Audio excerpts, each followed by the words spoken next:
Thank you for inviting me to speak here.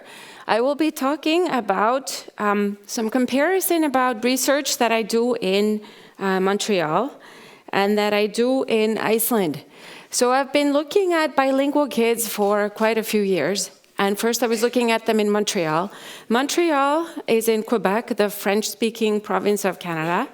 And it is a very unusual linguistic context in that it has two languages that are majority languages. So what I've been focusing on there is looking at kids who speak French and English because they're not immigrants. So we can isolate a number of environmental factors and life factors, socioeconomic factors that influence language learning in immigrants, and we can sort of look at what happens when those are not at play. And then I've been looking at immigrants in Iceland. Iceland has had immigrants only for the last 20 years or so. Before that, we basically didn't have any. So the research that I've done there is on immigrants from various countries.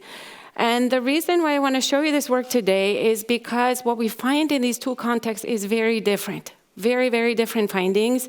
And what I'd like to emphasize today, while there could be many reasons for the differences, are some issues of motivation, utility, identity, and such. So in the work that I've been doing in Montreal for many years, I've been trying to look at how much does the amount of input or the amount of exposure you have to each language, how much does that influence how well you learn that language. And the reason why I need that kind of information is because I'm a speech pathologist. So in my work as a speech pathologist, I often have to try to decide whether children have a language impairment. And for that kind of work, it matters a lot to be able to set an expectation of how much should they have learned given how much opportunity they've had to learn their languages. So what we found in this work in Montreal is that the amount of exposure plays an incredibly strong role. And we've also found that for children to score within the normal range compared to monolinguals, they need a certain critical amount of input of about half of their waking hours. So we find this with preschool children. We basically find that the more the kids are exposed to English, the more they know English, the more they're exposed to French, the more they know French. So kids tend to know either about equal amounts of both languages or more of one language and less of the other. And that has very much to do with simply how much time they've spent in each of their languages. We find the same thing with kids in school age. So this pattern keeps being found for school-age children. And when we compare school-age children, so we have there in the blue, we have simultaneous bilinguals, and the green are sequential bilinguals who start to learn French when they enter school, and the orange kids are monolingual French speakers. So we find that in school age, both simultaneous and sequential bilinguals are still a little bit behind the monolinguals in their French, but they also know another language. And we find that this difference is by about a standard deviation. And if we look at research that's been done in a number of other countries on school-age bilingual children, they tend to score by just about one standard deviation lower than monolingual peers throughout their school years. And so that is because the language that we're looking at here doesn't represent their entire language knowledge. They do also know another language. Now, what we've been doing recently in Quebec is we've been calling these kids that we tested them when they were little kids, and we're calling them and seeing if we can test them again. Now, they're adolescents or even young adults. And it's sort of to try to look at the final attainment. Do they ever reach the same level as their monolingual counterparts? And we find that the gap it remains a little bit of a gap, but it does get lesser and lesser. So basically what happens in Quebec is that kids go to school in French. They end up learning French to a very high degree. Now, if we go to Iceland and we look at the immigrants that we've been having, so we started getting mass immigration only about 20 years ago or so, and now we have 15% of the population of immigrant origin.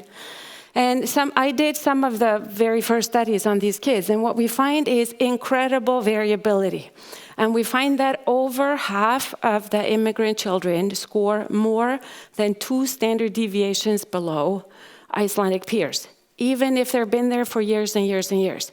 So if you are 2 standard deviations below, so we know that bilinguals are not supposed to score the same as monolinguals, but 2 standard deviation is a huge gap. It means that you may be in grade 8, but you have the language level of a first grader. It means you do not understand what's going on in school. And so this is a situation that is a bit of a disaster, and it is reflected in very, very, very low PISA scores. So Icelandic monolinguals also get very low PISA scores, but the immigrant children get even worse ones. So we know that this does create a communicative difficulty. And another thing that's happening is that the performance is very hard to predict from background variables. So if we look here at, these lines kind of mean this is the relationship between how much time you've spent in Icelandic since you were born and how rapidly you are increasing your Icelandic skill. And what we can see is that for kids who are in grades 5 and 6 and grades 8 and 9, there is a clear relationship. The more time they spend in school, the more they learn. They do not learn Icelandic fast enough to be like their classmates, but they do learn. However, kids who are just coming into grade 1, so they're starting school, the amount of exposure they've had to Icelandic since birth says nothing about whether they know Icelandic. And the really unbelievable thing about that is that these kids have almost all of them been in Icelandic preschools. They're Icelandic preschools that are the same for everybody. They're run by the city. The kids have been in these preschools, and yet they have not learned Icelandic, even if they were in preschool 8 hours a day for 4 years. So if we're looking at this, we're finding out as we look at this is that many of the preschools are not staffed by Icelandic-speaking people, and so many children are being spoken to in very inconsistent languages throughout their day.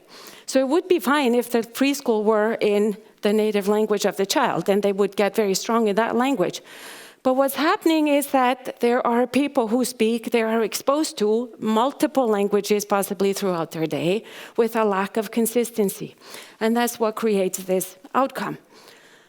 Which is, if we look at kids, this graph here is on monolingual children. If we test them on an Icelandic test from grade 1 to grade 10, and we see here in comparison, this is the entire population of immigrant children in Reykjavik over a 2-year period. It's not a sample, it's everybody.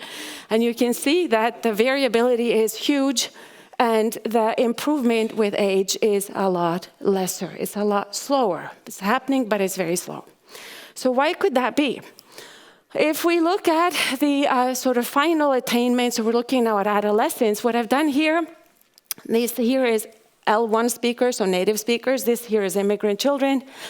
And the blue is their attainment in Icelandic, and the green is English. And the reason why I looked at English in there is because there's a lot of ambient English in Iceland. So kids, even before they have their first English class in school, when they're 9, many of them already have an A2 level of English. They're comfortably conversational. So English is very present, not spoken by people, but spoken by computers and the media and the films and this and that. So what we wanted to look at here, so we keep asking ourselves, do the immigrant kids maybe just not want to learn Icelandic? Are they just banking on English? And what we see here is that the Icelandic native speakers, they definitely do much better in Icelandic than they do in English. Their English scores are sort of -2 standard deviations compared to English monolinguals. I used an American test for this. Whereas the L2 speakers, they do comparably in both languages. And we could not formally measure their own home language, but we did it by self-ratings, and we found out that they speak their 3 languages approximately equally well. So one way to see that is they're trilingual, they're conversationally trilingual. It's pretty impressive the way they speak each of the languages quite comfortably. But they do not have age-appropriate language in any language. They don't have the complex language that you need to have as a teenager. They're about to finish compulsory school, and they're going out there with this kind of language skill. And that, frankly, worries me quite a bit. So if we compare what's happening in Quebec, in contrast, in Quebec, kids have a knowledge of French. The Francophone children may not have, that's the last graph there, they may not necessarily have wonderful grasp of English. But all of the kids, be they immigrant or be they Anglophones or Francophones, they do learn the language of school. So if we try to understand a little bit why we get this difference in these two contexts, the linguistic context of Quebec is pretty special. It is, so Quebec is one of 10 Canadian provinces. Canada itself is bilingual. Its official languages are English and French. But in Quebec, French is the sole official language. And French is protected by incredibly strong language policies. It's a law that any immigrant needs to go to school in French. It's down right there are English schools, but they're only for people of English descent.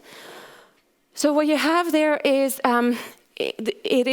if you have a job that has any kind of client contact, so you work at a store, you speak to clients, you have to address them in French. So even in order to have any kind of job that has any client contact, you need to learn French. So we also have a lot of talk about bilingualism because we've had this long-standing rivalry between the French and the English. They've been fighting it out since 1600 and something, right? And they just pretend like the rest of us don't exist. So nobody's talking about immigrants. We just have to all go to school in French. And immigrants do that. They don't talk about it. They just go to school in French. But there's a lot of talk about bilingual identity. People are very aware that they are bilingual or that they're Anglophone or Francophone or Allophone or whatever it is they are. And so there's always a heated political discussion about that, but it's not about the immigrants. Now, if we look at what's happening in Iceland, Icelandic was declared the official language of Iceland only in 2011. Before that, nobody bothered because we've spoken that language there since the year 874, when the first Norse people went to Iceland. And we have very few policies in place. So what happens now is that the schools do not really, they may have a policy of using Icelandic, but a lot of teachers will use English if the kids do not understand them, I think just by instinct. We have a lot of English that is increasingly very visible in the country. But even before that, Icelanders have always been capable of speaking English because we have to take both Danish and English in school. And at the university level, all of our textbooks will be in English or Danish or Swedish or something else because we don't have the manpower to translate them. This may even happen at the high school level. And so all Icelanders basically are able to speak a bit of English. But they have no bilingual identity. So if you say to them, would you be in my study because I'm doing a study on bilingualism? They'll say, sure, but I'm not a bilingual. So they sort of seem to have the idea that bilinguals are only people who were born with two languages and that they're not part of that. There's a very interesting book which I think is interesting not only to Icelanders. This is an edited book about research on the status of English in Iceland. So it's a number of doctoral dissertations that look at English use, English policy, English proficiency. And basically what they talk about is the fact that Icelandic people, even children, gain a lot of proficiency in English, as I said, even before they go to school. They feel like they know English pretty well. We have policies that are similar to those in the Nordic countries where we encourage English use in a lot of businesses, in the university, etc. But at the other side of this, which they talk about a lot in the book, is that we're not that good at English. So even though we think we can do all these things, we actually can't. So that, when we talk very nonchalantly about, allowing English use in the universities, it turns out that our university students are barely capable of reading scientific articles in English. So there is this sort of two-sided, the two sides of the coin in this respect. Now, if I talk a little bit about the policies that we have a hard time in Iceland setting policies about how to deal with our languages. So, for example, it's very common now if you go to a restaurant in Reykjavik that you're spoken to only in English. And if you compare that to Quebec, where that's simply against the law, in Iceland, nobody wants to say anything about it. And what we get in the discussion is that this is an example of, there was a court order that a company was, it was deemed by a judge that a company was allowed to ask of their employees that they speak some minimal level of Icelandic. It was a company of vans, like people who like kind of taxi drivers who transport stuff. And reliably, when that happens, there is a certain paper in Iceland that will immediately call this kind of decision racist. So they will say racism doesn't ask for facts. And what that does is that it's hard to have a real discussion about language policy, because if it involves anything like wanting to ensure that people learn Icelandic, somebody will call it racist right away. There's also been propositions to make Polish a second official language of Iceland, because Polish people now make up 5% of the population. Whereas other people, this is a Polish member of parliament, and he says he doesn't think it's time for that yet, but he thinks maybe we should start to translate all of our legislation into English. So there are discussions of that nature. Meanwhile, we have these are two very prominent people in Iceland. This is a very prominent novelist, and this is a professor at the University of Iceland. And they have been saying publicly now that they fear for the Icelandic language. They fear that the Icelandic language, which is spoken only by 330,000 people, they fear that with all the English in the country, young people, all this English speaking may be hurting even young children's learning of Icelandic. And what is very interesting to me about that is that these two people, they were in the papers maybe 10 years ago saying, relax everybody, it's normal for languages to change, don't worry about it. Well, they've changed their tune. And so one more thing I wanted to show you about this is that what I've been doing about this is looking at young people's attitudes. So what we look here at, I used an attitude questionnaire that was originally made by Colin Baker that has been used to look at people's attitudes towards languages. Has been used also in the Basque country to see whether young people are motivated to learn Basque or English or Spanish. And what we find both in Iceland and in Quebec is that attitudes towards both languages, that is Icelandic and English or French and English, they're very high.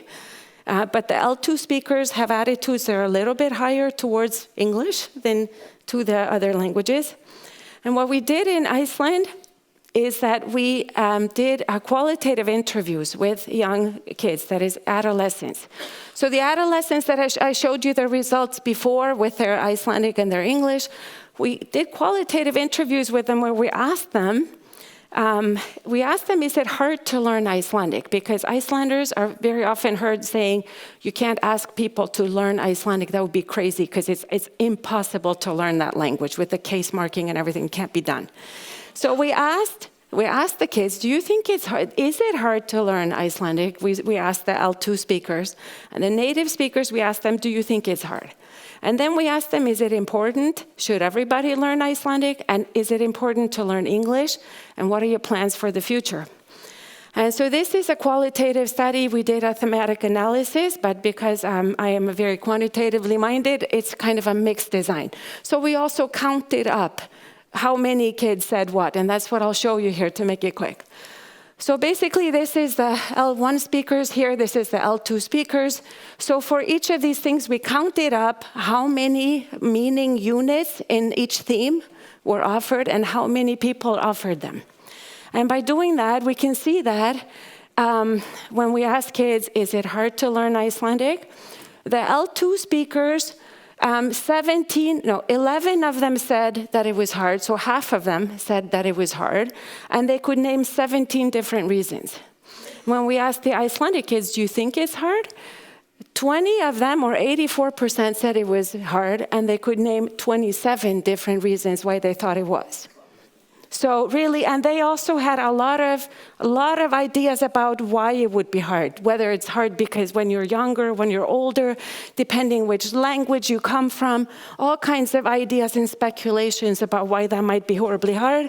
Whereas the L1 speakers, they were like, yeah, okay, it's okay. no idea about that. So I think I have to skip the actual comments, but when we asked them, is Icelandic important? Do you think it's important? And you can see that in both groups, 75% of the participants said, yes, it's important. It's very important to learn it. And both of the groups, they named issues of utility. They said, well, because it's spoken here, that's what we speak. And many of the L2 speakers said, well, of course it doesn't help you if you go to another country, but I'm here right now, so I'm going to speak Icelandic. All of the kids mentioned utility, but there were also issues of language preservation, of culture, etc. Those were mentioned only by the native Icelandic speakers, which I think is normal, and I think is likely that the L2 speakers have those kinds of feelings towards their own native languages. But what is really interesting to me here is when we pushed these kids and we said, so it's important to learn Icelandic. Do you think that all kids in Iceland should learn Icelandic? The L2 speaker said yes. They should, yes, it's very important. So that you can have jobs, so that you can go to school, so that you can talk to people. Definitely, we need to learn Icelandic. But the Icelandic speaking, the native speakers, they were more likely to say something like, well, it's better for people. It's definitely better. If people are in school, it's definitely better. But, they shouldn't be made to do it. No, I don't think they should be made to do it. No. So you can see what's going on is sort of a well-meaning, it's very well-meaning, and it shows a lot of respect for the fact that the other kids have other home languages. But at the same time, I think this is the similar thing as what we get in the discussion where everybody's calling each other a racist, is that we hesitate to enforce this language because it has such a low value on a global scheme. So you see one thing is common about the French in Quebec and the Icelandic in Iceland is that they are the language of the community or their respective communities.